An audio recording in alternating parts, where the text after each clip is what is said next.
여러분 안녕하십니까. 오늘도 마찬가지로 우리 KBS 공영노동위원장이신 성창경 위원장님을 모시고 그분의 얘기를 한번 들어보겠습니다. 자, 첫 번째 질문인데요. 예. 뭐 이제 모든 걸 각설하고 집권 여당이 이제 유튜브에 대한 고발장을 무더기로 제출했어요. 그런데 과거 이제 고성 산불 때 문재인 대통령이 술을 마시고 있어서 5시간 동안 나타나지 않았다라는 식으로 보도를 했던 유튜브대에서 유튜버들에게 명예훼손 회의비로 고발해서 74명이 조사를 받았다고 하던데 그게 어떤 내용이에요? 뭐 잘 아시다시피 지금 유튜브가 폭발적으로 성장하고 있지 않습니까? 예, 1인 미디어 시대지. 네, 네. 그러니까 유튜브 성장률이 거의 뭐라 그럴까요? 예상을 초월하는. 그래서 광고 시장도 폭발하고 있고 때문에 지상파 방송의 시청률이 꺾어져 가지고 곤도박질 치고 있고 거기 붙어야 할 광고들이 유튜브로 많이 붙기 때문에 지상파는 지난해 MBC의 경우 1,200억 정도, KBS의 경우는 500억이 넘는 적자 기록을 했어요. 그렇게밖에 될 수가 없더라고. 네. 왜냐하면 이제 지상파나 이렇게 공주파 일종의 그런 방송을 잘 안 봐요. 왜냐면 너무 왜곡되고 편집을 해가지고 보내니까 일반인 국민들이 다 안단 말이에요. 그래서 1인 미디어는 이거 진짜로 하기 때문에 그 사람들 구별을 할 줄 알아요. 이건 유튜브도 가짜들이 많아요. 근데 그거를 일반인들이 국민들이 보면 안다고 그거를. 네. 예. 그래서 이제 이 말씀하신 유튜버들 74명이 명예훼손 혐의로 고발을 당했다고 하는데 제가 이제 이 몇 분을 봤거든요. 직접 유튜브에서 자기 고발장을 비춰주면서 언제까지 나와라 경찰서에 출두해라. 예, 출두해라라는 이제 수환장을 받은 거예요. 이제 그게 그분들이 설명하는 걸 보니까 과거 4월달에 고성에 큰 산불이 났지 않았습니까? 그때 대통령이 한 5시간 동안 모습을 보이지 않았다. 그때 이제 신문의 날이었는데 신문의 날 행사를 마치고 난 뒤에 그리고 한 7시부터 밤 12시 사이 5시간 정도 문재인 대통령이 나타나지 않고 있다가 자정이 넘은 시간에야 나타나가지고 거기 상황판 청와대 상황실에 들러서 이제 격려하고 이렇게 나타났단 말이에요. 그래서 그 다음날 유튜버들이 왜 문재인 대통령은 고성에 저런 산불이 많이 났는데도 불구하고 나타나지 않느냐. 과거에 박근혜 대통령 시절에는 세월호 7시간 동안에 뭐 했냐며 10분 단위로 분 단위로 행적을 밝히라 라고 이야기도 했고 본인도 대통령이 되고 나면 이제 모든 일정을 공개하겠다라고 이야기를 했는데 아니 도대체 5시간 동안 뭘 했느냐 라고 의혹을 제기하면서 그날 저녁에 신문의 날이었으니까 리셉션을 그날 했거든요. 하고 난 뒤에 아마도 신문 사주들 대표들과 함께 만찬을 하지 않았을까라고 추측을 한 거예요.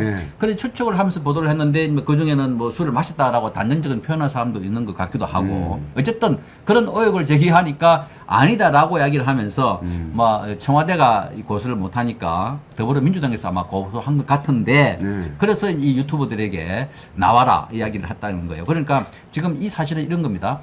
대통령은 잘 아시다시피 현직 대통령은 형사소출을 받지 않게 돼 있어요. 그렇죠? 그 내란, 외란의 혐의 외에는 어떤 일을 하더라도 현직 대통령은 그 대통령 직무를 안정적으로 수행하기 위해서 법률적으로 형사 고발을 못하게 돼 있단 말이에요.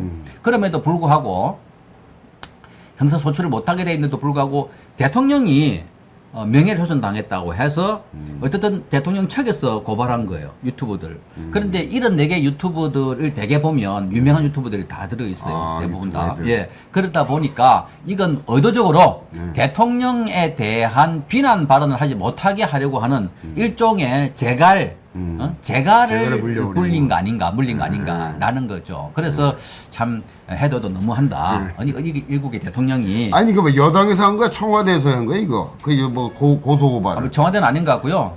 저기 여당에서 한 것 같은데. 아니 유튜브 그 친구들한테 무슨 그런 거 고소 고발하고 여당 쪽도 사람들이 좀 잘하 그런 거 가지고 말이요. 지금 있잖아요.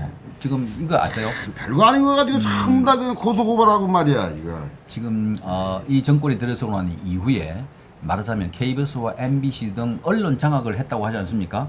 그러니까 초기에 언론 장악 문건도 나왔고 그 문건대로 KBS와 MBC 이사들을 내보내고 사장을 중간에 사퇴시키고 자기들이 입맛에 맞는 민주노총 산하 또는 민주노총 출신으로 사장을 앉혀놨는데 이제 그래서 이제 마음 놓고 자기 입맛에 맞는 프로그램 뭐 문재인 대통령의 유리한 프로그램들 막 방송하는데 시청률이 떨어지는 거예요. 예, 그렇죠. 누가 보질 않는다니까. 요새 그러니까, 유튜브만 본다고 사람들이. 그러니까 이 사람들이 유튜브라는 것을 생각지 못했던 거예요. 그러니까 KBS와 MBC 시청률이 팍팍 떨어지고 대신에 그 공간을 유튜브가 차지하면서 유튜브에서 이제 많은 사람들이 이 정치 해설을 하고 경제 해설을 하고 뭐 국제 관계, 역사 관계 다 하지 않습니까? 그러니까 유튜브가 속 시원하게 하나를 하면 집중적으로 길게 때문에 또 충분한 정보를 주고요. 그런데 이 유튜브가 이렇게 나오니까 이 당황해가지고 유튜브에 대한 여러 가지 이 규제안을 발표를 하려고 준비도 했다가 철수하기도 하고 뭐 한때는 구글 코리아 대표의 여당 의원들 찾아가가지고 110 몇 개의 이 유튜브를 삭제해달라 요구도 하기도 하고 그런데 다행히 이 구글이라는 데가 한국 회사가 아니고 미국 회사예요. 그러니까 미국은 표현의 자유를 수정헌법 수정헌법 제1조 정신이 표현의 자유입니다. 언론의 자유. 있어요, 그게? 예. 그러니까 이 언론의 자유는 광범위하게 보장되고 있거든요. 그런데 여기 이제 한국 측에서 아니 대통령을 까거나 뭐 집권 여당을 까고 하니까 이거 지금 성가시고 굉장히 지금 불편하잖아요. 그러니까 대통령이 취임 2주년이 지금 2년이 됐지 않습니까? 네, 2년 됐죠. 한 80% 가까이 오르던 지지율이 여러 가지 실정과 정책들이 이제 겹치면서 지금 40%대까지 떨어지지 않았습니까? 거의 절반으로 떨어졌단 말이에요. 그런데 사실상 이 유튜브가 아니었더라면 지상파 보도를 보면 거의 대부분 문재인 대통령이 뭐 추진하고 있는 정책이나 또는 시책 가운데 잘못된 거는 거의 보도지 하지 않아요. 그러니까 국민들 잘 모르고 있다는 거예요. 한 리얼미터에서도 그 조사를 했는데 그걸 거기서 이제 80% 이상이 그 문재인의 지도력에 대해서 거의 부정적으로 생각한다 이렇게 했는데 그것도 바른 보도를 안 하고 나 이러다가 말이에요. 그 우리나라 참으로 참 어처구니없고 참 쓰라린 가슴 아픈 저게 있을 것 같아. 뭐냐면 이런 식으로 가면 그 전 정권에 있는 지금 뭐 박근혜 대통령도 저쪽에 가 있고. 그러니까 이게 제가 이제 말씀을 드리고자 하는 것은 언론이 살아 있으면 적절하게 언론이 견제를 합니다.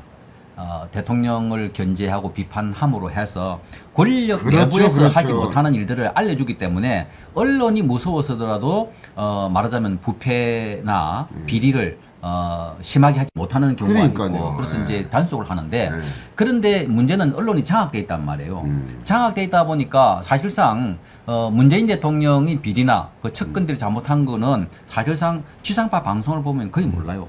우리가 잘 기억에도 아물아물하는데 포장을 해버리니까 그냥 진실 보도를 해야 되는데 손혜원 의원 사건이나 그 다음에 그 김태우 그 수사관, 김태우 수사관. 청와대 민정비서관실에 있었죠. 재판은 계류 중에 있죠. 예. 그다음에 신재민 서기관, 사무관. 그다음에 그 손혜원 이야기했고 손석희 뭐 하여간 이 정권 들어서고 난 이후에 그다음에 지금 저 김경수 도지 사건 뭐 등등 여러 가지 사건이 있는데 이 건에 대해서 유튜브와 일부 우파 신문이 보도를 하지 사실상 지상파 방송은 거의 보도를 하지 않는 그런 정부이단 말이에요. 그런데 이런 걸 보면 유튜브가 굉장하게 언론으로서 역할을 지금 제대로 하고 있다. 그래서 그게 무서우니까 아까 말씀드린 74개 유튜브들에게 공개 소환을 장을 보냈고 그래서 수사를 하겠다라고 했는데 지금 저는 이 사람들이 입을 다물면 또 다른 사람들이 나온다. 그렇죠. 지금 한번 보세요. 그 올해 92살인 그 김동길 박사. 김동길 박사. 예, 저도 이분의 유튜브를 자주 듣습니다. 예, 저도 봤습니다. 정말 그 나이에 유튜브를 한다는 그 자체가 경이롭고 또 그 메시지 자체가 우리 국민들에게 정말 필요한 내용들이고 새로운 사실보다는 국민들이 그동안 까맣게 잊고 있었던 것, 우리가 눈에 보고 있으면서도 그걸 핵심을 찝지 못했던 부분들을, 이 부분들을 김동길 박사님께서 말씀해서 정말 사랑하는 동포 여러분, 국민 여러분, 그러면서 깨우쳐주고 있는, 또 그러면서 문재인 대통령에게 자기가 직접 질문한다고 얘기를 하면서 왜 그렇게 하냐고, 문재인 대통령. 당신은 대한민국 대통령이 아닙니까? 예, 그렇게. 역사가 부끄럽지 않습니까? 라고 이야기를 하는. 뭐 자살하지 말라고 예. 또 그런 얘기 해요. 이런 걸 보면, 네네. 그래서 국민 모두가 이제는 유튜브 시대에 접어들었다. 저는 그래 보고요. 지상파 매체가 편파, 왜곡, 조작했다는 비난, 비판을 많이 받고 있으니까 누가 보겠습니까? 그러니까 그리고 뭐 여기에 보면 정말 필요한 내용들이 딱 들어있는데, 그러니까 앞으로 이런 추세는 더욱더 뭐 말하자면 활발하게 진척이 될 것이다. 저는 그렇게 봅니다. 지금까지 KBS 공영노조위원장이신 성창경 위원장님을 모시고 얘기를 들어봤습니다. 감사합니다. 고맙습니다. 감사합니다.